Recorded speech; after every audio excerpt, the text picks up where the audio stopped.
Welcome to the Borland Climb. We hope this video helps. In this video, I will explain how to erase Kwikset codes. To begin, you will need your lock's 6-digit master code. This code is crucial for managing all other user codes. If you do not have your master code, don't worry, you will need to perform a factory reset to restore the lock to its original settings. This ensures you can regain full control over your lock's programming. Let's get started with the first method. To delete a single user code, first press the program button one time.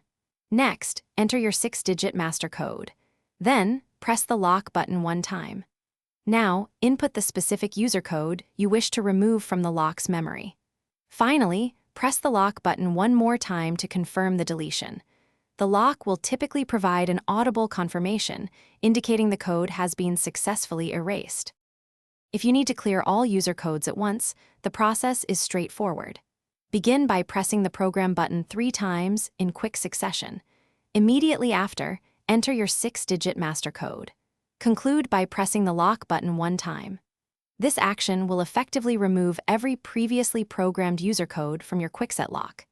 Importantly, your master code will remain active and unaffected by this process. Should you lose your master code, a factory reset is necessary. First, remove the battery pack from the interior assembly. While holding down the program button, reinsert the battery pack. Continue holding the program button for approximately 30 seconds until you hear a beep and the status LED flashes red.